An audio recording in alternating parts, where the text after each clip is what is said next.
Hello everyone, welcome back to the Boudoir. It's your host Ieasha, and I'm here to remind you that this is merely a prop because I broke my microphone, but the branding is still cute, huh? That being said, if you'd like to donate to the production budget, you know we got a little sparse budget going right now, but we have plans to expand and scale as the years go on and as you subscribe and like and do all the things. Okay, let's get into the episode, okay? So what you're here for is to talk about all of the logical fallacies that we tend to use in daily arguments. I've been wanting to talk about this for so long because, first of all, this is one of my favorite subjects that I learned. In high school, I actually first learned about fallacies and the art of arguing in literature class. A fallacy is basically a fancy word for a flaw in your argument. And of course, on the Boudoir, we love to dissect the internet because we just tend to notice a lot of patterns and weird, wacky things going on. One of these things being online arguments. As we know, over the years, the rise of just arguing for the sake of arguing, comment sections being riddled with random fights for no reason. Even on grandma's cookie recipe, somebody's still gonna find something to argue about. You know, it's sad these days, but we have to learn what we're dealing with here, and that's why we're going to be talking about all of these logical fallacies. Arguing is also a form of energy siphoning, and if you're somebody who is on their former people pleaser, I'm tired of over-explaining myself, I'm tired of feeling like I'm auditioning and performing for people, and like people are putting me down here while they think they're up there. If you're tired of all of that, you want to stick around because these are the types of things people are going to do when they're trying to siphon your energy. When they're trying to put you in performer role instead of observer, instead of queen, instead of royalty. They're going to put you through all of these carnival acts. They're going to make you jump through all of these hoops. Meanwhile, their argument is full of junk. So let's talk about it. Now listen, we're not all debate majors. We're not all in politics. We are not going to be perfect, okay?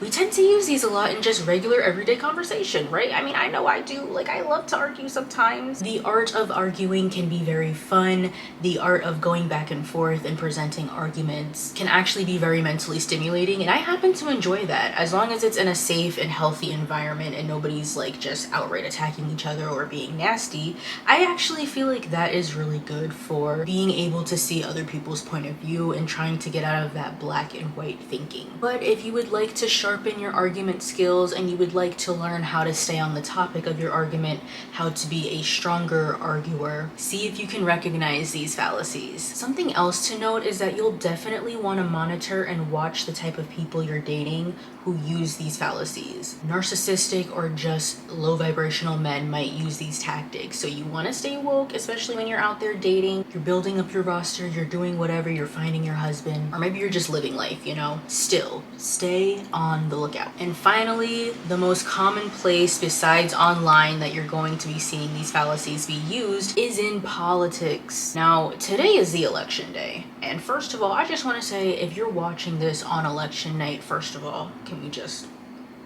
Okay, we did a little prayer right there. We're not even gonna touch that with a 10-foot pole. You've probably been seeing this a lot over the past few months during these debates. You're definitely gonna recognize some of these fallacies. Now there's over 100 fallacies, but we're only going to cover the most common ones today. But if you'd like me to do a part 2, definitely let me know in the comment section. And I know this was a very long intro, but I just want to put some background information and context for you before we jump on in. And what I would also love is, since we're a community of people who like to help one another learn and grow here, if you can recognize any real life examples of these fallacies being used, definitely leave that example down below and share it with us. All right, this was a long intro. Let's get into the episode, okay? Let's get into the fallacies. The first common logical fallacy, this is like the popular one, okay? This is like the Beyonce of the fallacies right now. She's hot all over the TikTok streets. We've talked about her a couple times on this show, and that would be the strawman fallacy. And you're like, the strawman fallacy? What's that? What if I said bean soup?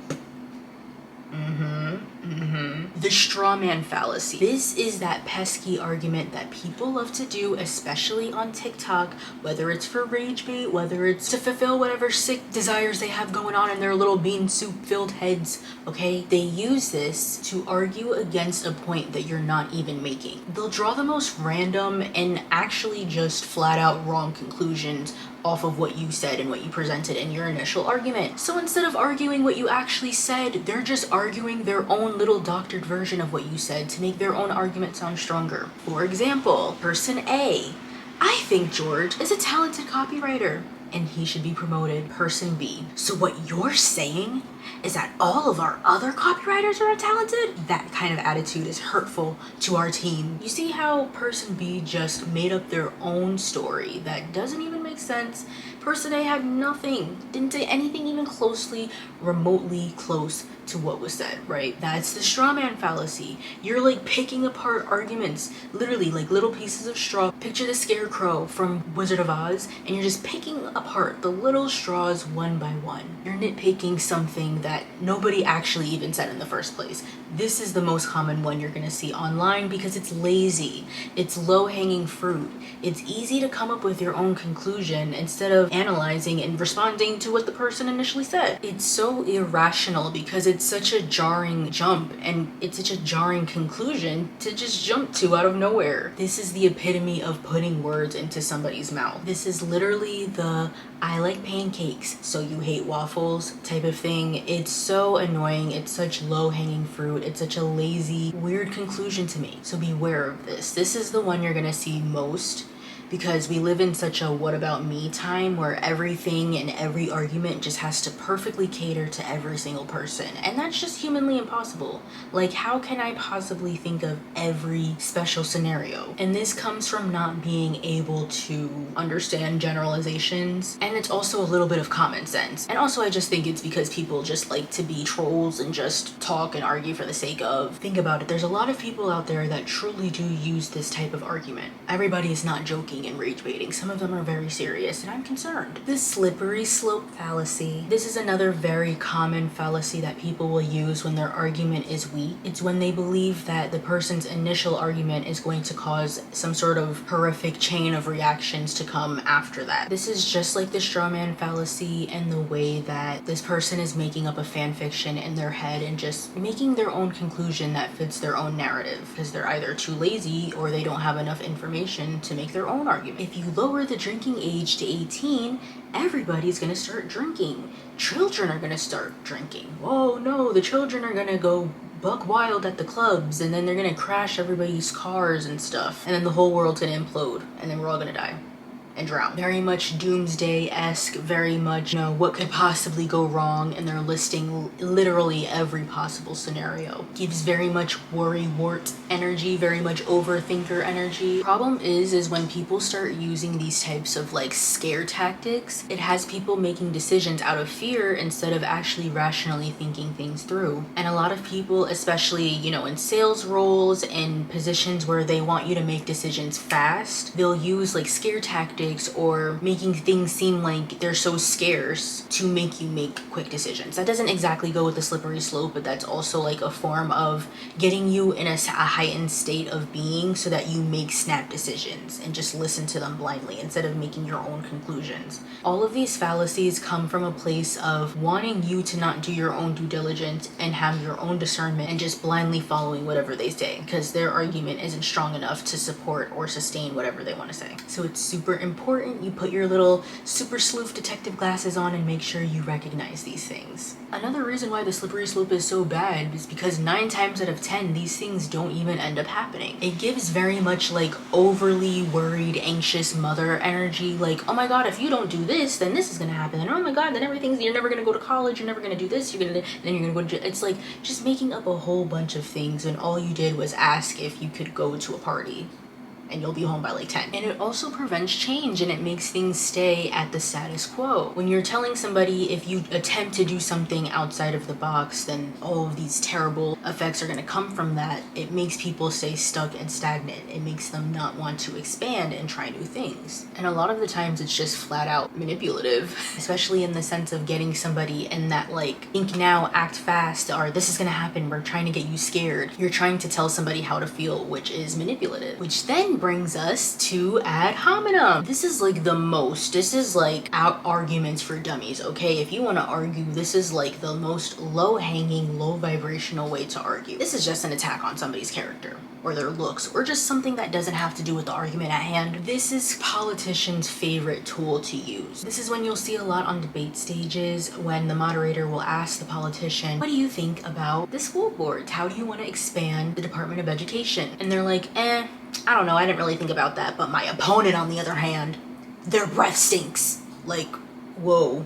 I thought we were talking about the school board. How did we get here? Like, it sounds like you don't really have a plan. Sounds like you have concepts of a plan, you know? So this is like the most common one that people use, like especially when they have no leg to stand on. They'll just go and attack somebody. And a lot of the times they do this because it invokes a big reaction, which is another form of manipulation and just like riling up of crowds and trying to get people to basically do a smear campaign on somebody. When in reality, if those people who are in attack mode would just pay attention and realize they have no argument themselves. They're just trying to get a bunch of attack dogs to look at this person as if they're bad, but you have to look at your own skeletons. You can't attack somebody's character. You can't go on this big rant and then if you can't even look at your own self in the mirror, which is what a lot of people tend to do. It also just makes your argument not credible, because if you're sitting here just attacking somebody and people are steadily trying to stick on topic and ask you about things that truly matter, and all you can do is just nana poo poo at somebody and just call them stupid poopy heads, you're probably not somebody we want to be looking up to and paying attention to for any sort of substance. And this is like politicians' #1 tool, appeal to emotion. This is just flat out emotional manipulation right here. This is just, as we mentioned, using scare tactics, using bullying and shame tactics. This is why it's super important to have control over your emotions, because a lot of manipulative people will use the appeal to emotion to get you to act out of character, whether that's them appealing to envy, using something that they know is a sore spot or a sensitive spot for you to kind of use that to their advantage, using pity. Oh no, you should feel bad for me. Like, have you ever, this is something I hate so bad, like, have you ever been like, I don't know, eating chips or something, and you know, you're just minding your business eating your chips, and then somebody comes along and they come up to you and they're like, wow, those chips look really good. Man, I'm hungry, my stomach is growling. And instead of just asking, hey, can I have a chip? They're just like using all of this like guilting and like, you know, oh, feel bad for me, I can't speak up for myself. Like, I hate that so much because it's so manipulative. And yes, that's just a small example, it's just chips, right? But like, that can go into bigger things, and there's certain bad people that will use the appeal to emotions to manipulate people and keep them stuck in these bad situations, especially abusive relationships. Somebody making you pity them to like take them under your wing and like do everything for them, but they're just using that as a way to like get in your house. People are sneaky out here, okay? When you see those sad puppy videos and they're asking you to donate, that is also a form of appeal to emotion. They're trying to get you in the feels so that you can open up your wallet. And when you're so focused on emotion, you lose the logical part of your brain and you forego all of that critical thinking because you're so emotionally invoked by this cause. A lot of scammers use this type of tactic. Do you guys remember Coney 2012 and how the whole world stopped and everybody watched this documentary that was posted on Facebook one day in 2012 that this random guy that nobody had heard of posted, and we all felt bad. We were all like in it to win it, ready to go, Coney 2012, and then the guy was a grifter. Okay, this is what a lot of scammers do. They know that if people hear the right cause, they'll rally behind and like, you know, get going. They want to donate, they want to do all of these things. The whole time though, they're a scammer. They're just doing this because they know, unfortunately, people have big hearts and they want to take advantage of that. That's why a lot of times you have to be careful in certain social causes, the types of people that you're looking up to and listening to, because some people are grifters and they're only here to like take advantage of a popular moment, a viral moment. They just want to like steal that little clout from there to prop themselves up, but they have no ties to the cause. They're just joining whatever's popular at the time. There's a lot of that goes on social media too. Appeal to authority. This, I know you've seen this. This is all of those like life coaches, you know, those Andrew poopy heads of the world, those like red pill, I'm gonna teach you how to do this in my course that you have to pay $5 million for. I'm gonna tell you all the tips you need because you should trust me. You know, the relationship gurus, the people that, where did they get their qualifications from? Who knows? But you should believe them and you should hand over $150 for a course to them for some reason. All of these like random diet fads that come up, you know, the chlorophyll water, the ashwagandha, the sleepy girl mocktail with the magnesium and the tart cherry juice. And you know, some of these things do work, but you have to be careful. Some of these little, you know, pop-up diet fad things, people will use that as a way to make themselves more credible. This is an important fallacy to watch out for, because you might think that, oh, this doctor said that you should be taking using X, Y, and Z supplement. Just because they're a doctor doesn't mean that they're infallible and they can't make any sort of mistakes. Just because you're a doctor doesn't mean you're the doctor of everybody. Like, everybody's body is different. One supplement might do wonders for you. That might kill me because I'm taking another medication that you can't take those two at the same time. So you have to be careful with using the appeal to authority to try to make your argument more credible. Or those like random supplement bottles you'll see, like 95% of dietitians said that this is the right supplement for you. Who are those 95%? What are their qualifications? How long have they been in the field? Very vague statements. They're just trying to use, you know, these little things to make themselves sound better. People will also use their authority as a way to shut down other people's points of view. People can have real criticisms of this, you know, expert, but they'll shut it down because, you know, I'm an expert in this field. You don't know what you're talking about. Only I know what I'm talking about. It's kind of manipulative because it's putting other people down just because of your perceived power. As an expert in your field, you should want to have these open dialogues. You should be open to answer any questions that the public may have. And if you're a doctor and you don't want anybody criticizing you, I'm not going to your practice because I'm scared. Okay, I'm scared. This next one, I really like the name. They have like a couple different names for this. Is tu quoque in Latin, or the appeal to hypocrisy, / the look who's talking fallacy. Some of these fallacies have really cute names. So this is the look who's talking / quoque fallacy. This is when somebody will bring up a valid criticism, and instead of the other person coming with a counter argument to that criticism, they'll just criticize their criticism. For example, person A, I think you need more project management experience before you can qualify for this promotion. Person B, you don't even have project management experience, so who are you to make this claim? Now, person B may not be wrong. You're probably thinking, well, you know what, that's actually kind of valid because, you know, who are you to tell me? You don't even have any experience in this role. But just because person B is right, that doesn't mean person A is wrong.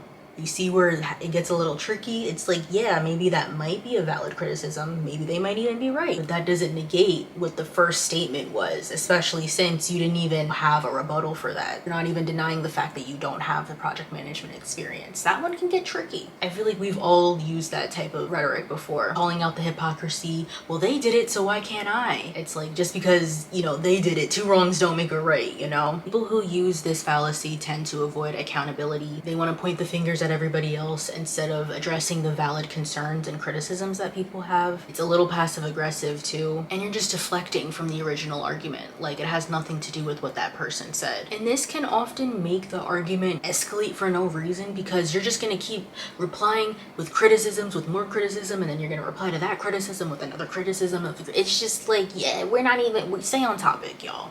And this is another like common one you'll see in comment sections, like, this is grandma's cookies. Why are we arguing about, you know, what, huh? You see this face? I'm over it.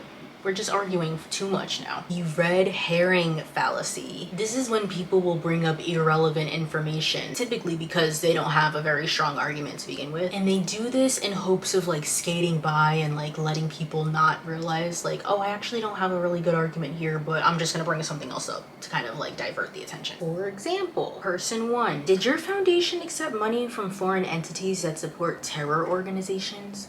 Person 2, my foundation has done a lot of good for the world, including things like protecting women's rights and providing healthcare to third world countries. That's great, but that's not what we asked. You see how they do that? You know, they try to throw you these little loans to try to make you be like, oh, well, that's true, you did do all this, but wait, that's not what we asked. They're trying to throw us off there. It's so sneaky, y'all. And again, this is like something a lot of politicians will do. This is like their #1 tactic. That and ad hominem, the personal attacks. 2 biggest tools in their tool belt to use. And last but not least, we're going to be talking about the bandwagon fallacy. The idea that because everybody else is doing something, because this is such a popular thing, you have to do it too. And it must be the right choice. Classic example is like a teenager being like, but Sally's allowed to do that. And your mom being like, well, if Sally jumped off of a bridge, would you do it too? It's that same type of thing. Like, just because everybody else is doing something doesn't mean it's right. Just because everybody else is partying and doing these types of substances and doing all this heavy drinking doesn't mean you should be doing it too. Just because it's popular doesn't mean it's good. Just because somebody's attacking you doesn't necessarily mean you're wrong. And the reason why the bandwagon fallacy can be so bad is because it can lead to mob mentality and like hive thinking. And next week we're actually going to be talking about internet dogpiling and the effects of cancel culture culture, which kind of directly correlates with this. So I'm not going to go too deep into it so I can save it for next week. But bandwagoning is the perfect example of these cancel culture dogpiling tactics. Because everybody else is mad at this one person, I guess I might as well join in. I don't even know if I have all the facts right. I'm just hearing a stitched video from a stitched video. It's like a long game of telephone. We don't even know if we have the right information at this point, but we're just supposed to be putting this person on the chopping block. That thinking can be very dangerous. It gives very much Salem witch trials type tease. It's like you're not even doing your due diligence and actually doing research. You're just going along with what everybody else wants just because it's easier. That can lead to a lack of individuality. That can lead to a lack of independent thought, a lack of critical thinking and making your own conclusions. And also things like jumping on these random like diet trends that you'll see pop up every so often. Just because all of these celebrities are doing this, you know, one procedure, that means you want to hop on and do it too, even if there's not even substantial evidence that it works or it's going to be good for you long term. So I hope you guys enjoyed today's episode, and you'll have to let me know, have you guys seen any of these like in your personal life? Maybe when you're talking with friends or anything from media that you've seen, have you seen specific examples of these fallacies? Because I would love to know. I love talking about this type of thing, and I would love to hear what you guys have to say. Don't forget to like this video and subscribe, and of course make sure you rate me 5 stars if you're listening to me on Apple or Spotify or wherever else you listen to your podcast. You know, I will talk to you guys next week. Don't forget, we're going to be talking all about cancel culture and dogpiling, so if that's something you've been dying to talk about, definitely tune in. I will see you guys next week. Bye.